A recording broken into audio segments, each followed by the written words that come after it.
مع موضوع أننا نحن يعني لنا علاقة بالإسلام وبالعرب.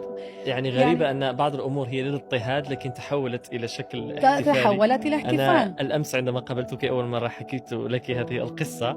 في طفولتي في جميع المغاربة يعرفون ذلك أننا نكرر ونردد ما يشبه نشيدا، وأنا منذ صغر نحن نلعب ونرقص على هذا النشيد: تكش بلاتي وليولا مقتلوني محيوني غير الكسل اللي عطاوني الحرايمي ما يموتشي جات خباره في الكوتشي.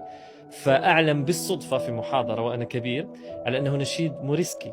نعم. للموريسكيين عندما عدد منهم هرب إلى المغرب، فكان المقصود هو حتى قشتالة ولوا إليها لا قتلوني ولا أحيوني، هذا دليل على التعذيب، لهم تركوني لا حي ولا ميت، غير الكاس اللي أعطوني فقط الكاس ما أعطوني كإجبار على شرب الخمر. الحرايمي ما يموتشي، الحرامي يعني العدو لا يموت لأنه كان قوي بالنسبة لهم، جات خباره في الكوتشي، أي أن خبره أتى في الكوتشي وهي العربة. نعم سبحان فبالتالي الله. أنا استغربت جدا وقشعر بدني. والأمس أنا أذكر أنك اندهشت جدا لهذه المعلومة، لم تكن تعلمي هذا، وأنا سعيد أنني قدمت لك هذه المعلومة. لكن أن يتحول شيء كان بالحزن، نشيد للحزن، التعبير عن الحزن ما يعيشه الموريسكيون، تحول إلى احتفال في المغرب. الآن نحن نقفز على هذا النشيد تكش بلاتي وليولا. فبالتالي من الصادم أن نرى بعض السلوكيات الصغيرة لكنها تخفي الكثير من المعاناة في الأصل والاضطهاد. نحن طبعا أقول أنني أمس تعجبت جدا بهذه الحكاية وعجبتني جدا، يعني سبحان الله جميلة. ويا ريت أن تبحثي فيها جميلة أكثر، لأن ربما تخبئ أسرار أكبر. نعم.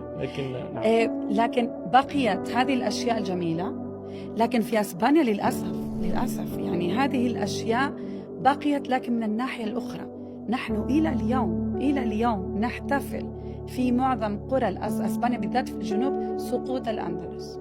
نعم. ويحتفلون به كأنه احتفال جميل. يعني نحن طردنا هؤلاء العرب والأمر استرجعنا وطننا وكانوا استقلال. نعم. هو أنا دايما أقول لكم هذا كأنكم أنتم تحتفلون بالنازية مثلا، وتحتفلون بها كل سنة، إبادة شعب المنطقة.